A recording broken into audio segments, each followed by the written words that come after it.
So today we're going to be putting in a Bingsy car radio, 13-inch screen into this Jeep JKU. So we got this 2012 Jeep Wrangler JKU, a little different dash than the older ones. So we're going to show you how to take this radio out. There's a whole surround here that has to come out. We'll show you how to do that today, so you can get your Jeep radio upgraded. We're going to put a bigger, newer radio in this one here. First step is going to be to unhook your battery.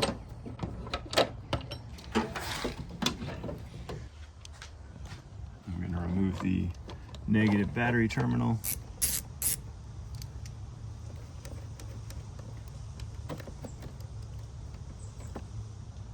All right, then we need to remove the AC vents here.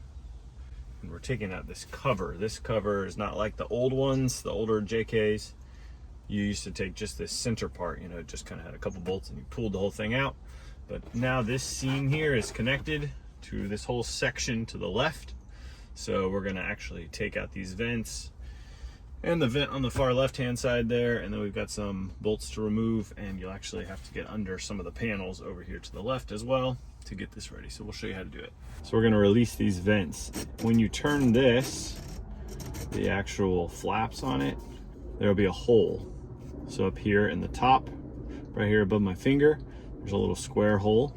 We're gonna rotate that straight up to the top, because this is gonna allow us to release this vent. And then once that's up there, we're gonna press. All right, there you can see it. So there's our square hole. And when you rotate it, sometimes it doesn't line up with anything. And then you'll see there's a point where it lines up with a hole behind it. That's what we're looking for. Then we're gonna press a small screwdriver or pokey into there, then rotate the vent.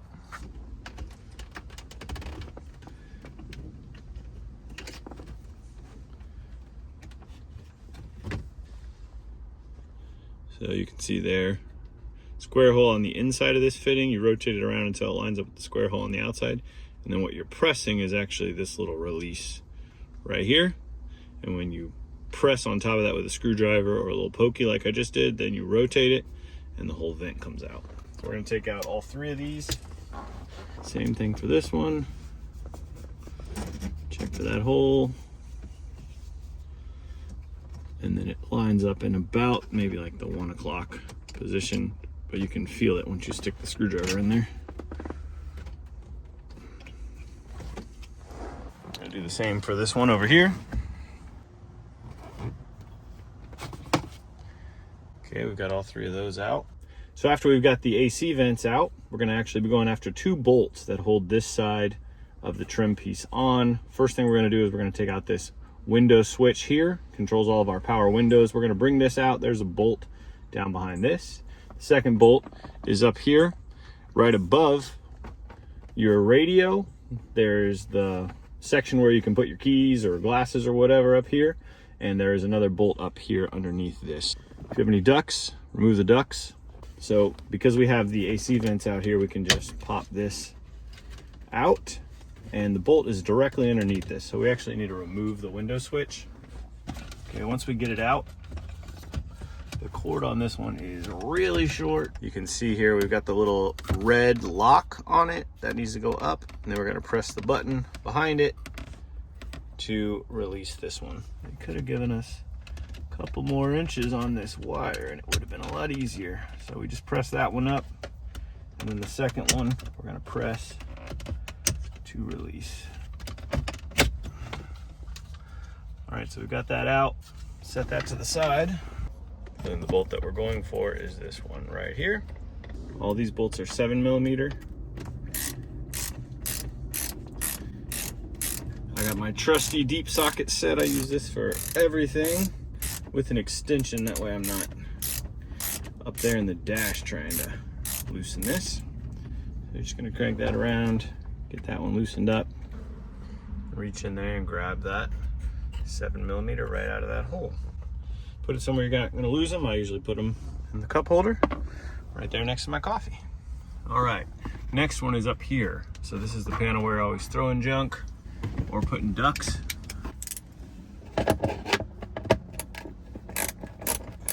I'll take that extension off now because I don't want to hit the windshield.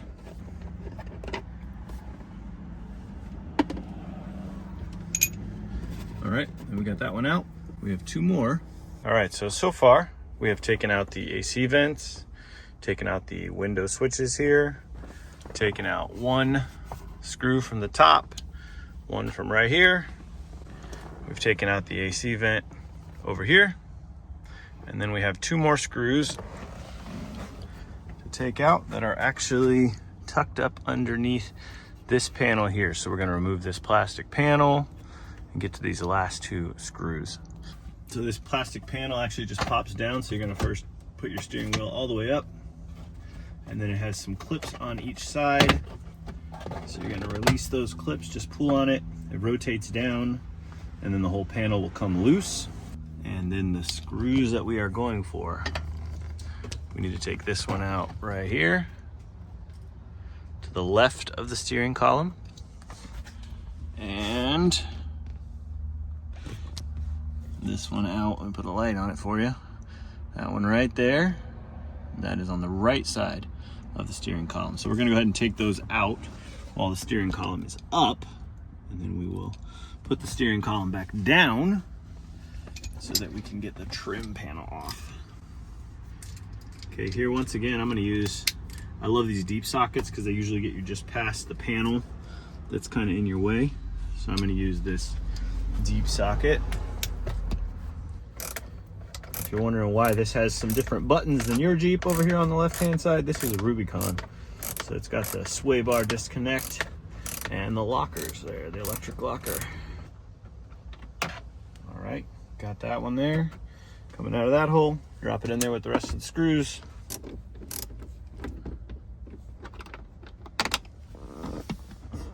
All right, now we've got all the bolts out, so you just move any extra panels, pieces, anything like that out of the way. So what we took out so far, we took out the AC vents, the window switch, the little rubber mat that goes up here, screw here, and then two screws on the sides of the steering column over here.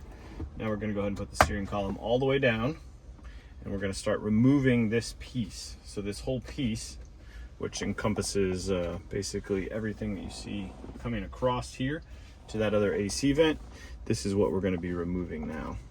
So you're just going to gently start working it free. Lots of clips. So I pulled here, then the top comes free pretty easy. And then I pulled over here on this left-hand side as well. And you're going to move that free. So I'll show you. I know a lot of times you're looking for where are all the clips, because you get one that's stuck or something. So it's upside down right now. This would be the rubber tray up here where you put stuff. You got a clip here, clips just below that next to your radio, and then kind of going around your AC vents there. Over here, this is where all your gauges and stuff are. You got two pins here, clips across the top, and then over by your AC vent, you got two more clips as well. So now we've got that out of the way, and man, looks easy now to get to your radio. The complicated part is done. So at this point, we've just got the screws that hold in the radio. There's 1, 2, 3, 4. Take these out. They are that same 7mm. If you don't have a 7mm, gotta get to the store and get you one. Like I said, if you have a really short 7mm, all this will be pretty hard. So I always use these. These are actually called Gear Wrench, is the brand. I've had this set forever. And I use them for a lot of these projects because it gets you right out past the trim, past the knobs, past the buttons, all that kind of stuff. Works really well. So that's just a 7mm deep socket on a spark plug wrench. I like the spark plug wrenches because they give you a little more flexibility with the angles and stuff.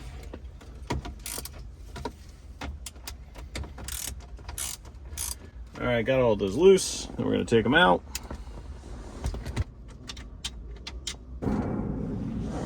All right, at that point, we've got the 4 bolts out.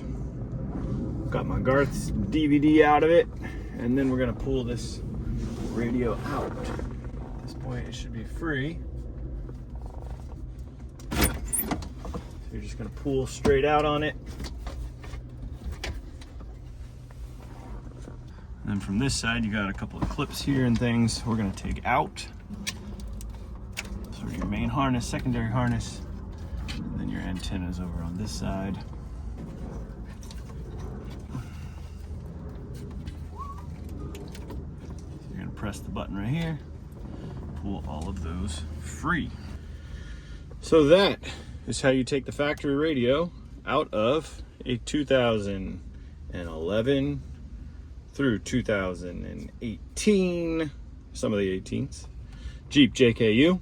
So if you needed that, thanks for watching. If you need to know how to put a radio back in, we're getting ready to install a new upgraded 13-inch radio. So today we're going to be putting in a Bingsy car radio, 13-inch screen into this Jeep JKU. Basically what these are, it's like putting in a computer or an iPad essentially into your Jeep Wrangler. It'll do all the stuff that an iPad would do. Has internet, can play Bluetooth, music. Basically can do everything that an iPad or a computer can do. So we're going to be installing this as a 13-inch screen. It's going to lay right there. These are model specific. So the interface is all pretty similar. We put one of these in an F-150 recently. You may have seen that video.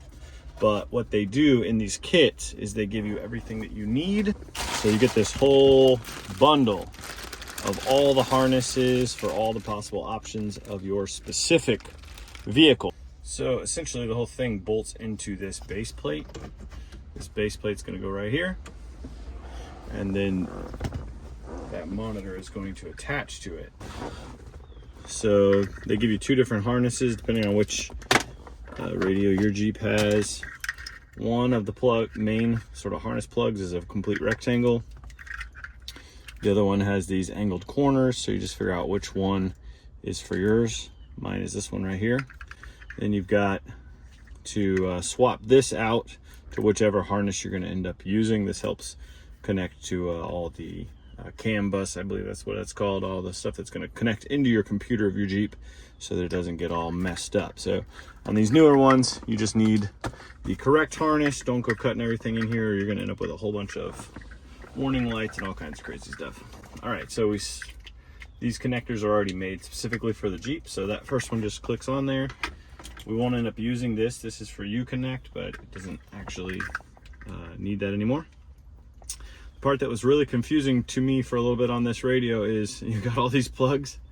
I was looking for a place to plug them in, but these actually plug into each other. So what's happening here is you got radio power and stuff coming in here. This is going to feed to the speakers, but it depends on if you have an antenna. If you have an amp, or if you don't have an amp, depending on what radio your Jeep has. So once you figure that out, then you just plug in the appropriate one into this other plug in the same harness. So it's kind of confusing because you're plugging it into itself. Seems weird. So I'm going to select the one that I need right there. We're going to plug that in. Then you got a bunch of other wires here.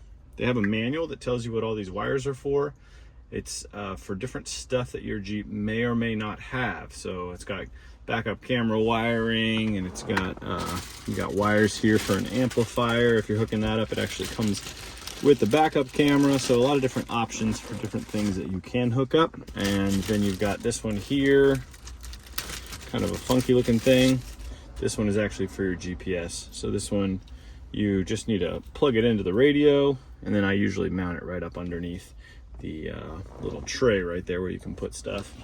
Okay, you got to remember to put your base plate on this before you hook all this stuff up, or else it gets stuck on the wrong side. So I'm just going to run this through now, and then we'll plug in the radio here in a minute.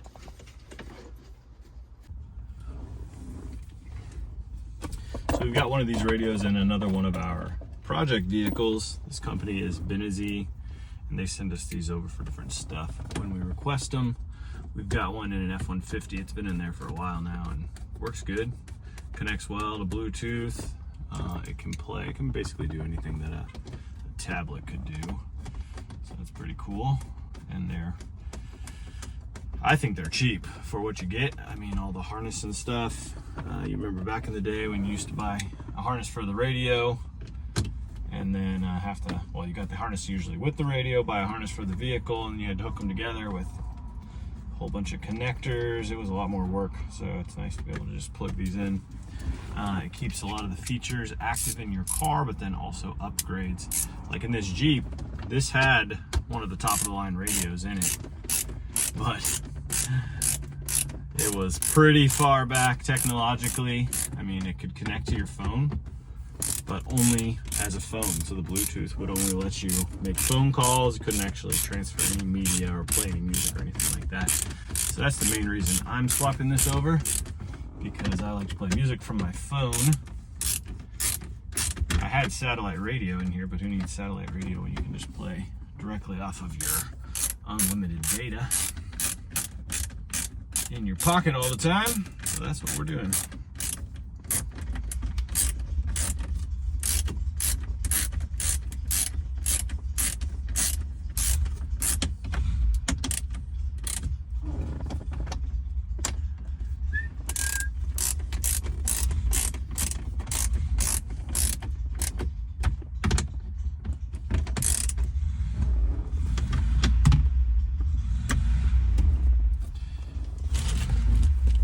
You might be wondering why I'm not hooking up some of the stuff like backup camera and stuff. I've actually got the backup camera already on this Jeep.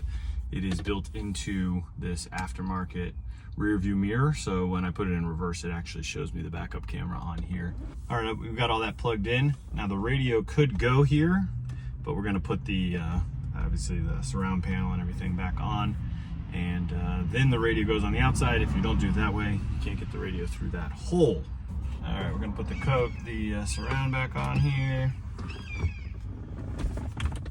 Just doing everything in reverse of what we did before. And remembering that I'm going to put this GPS navigation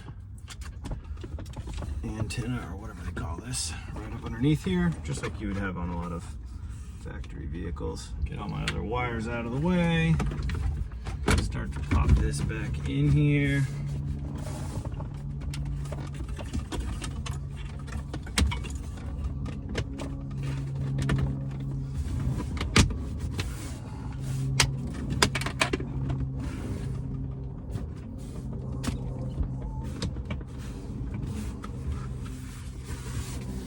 Make sure everything is in good.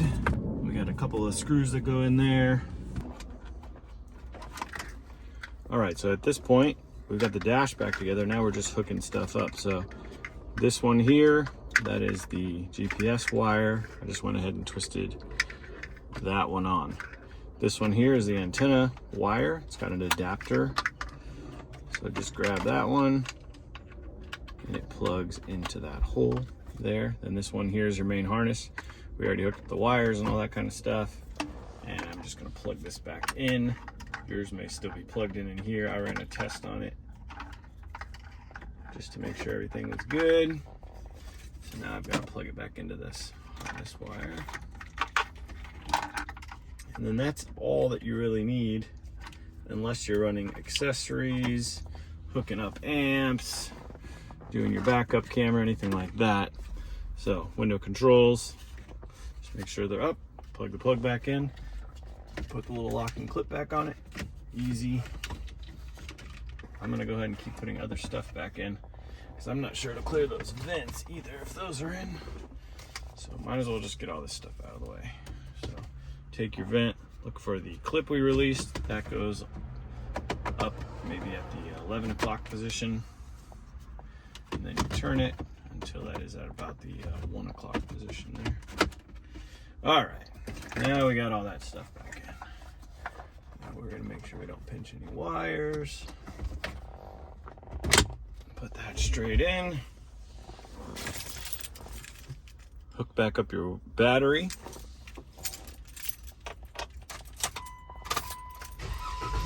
Let's try it out.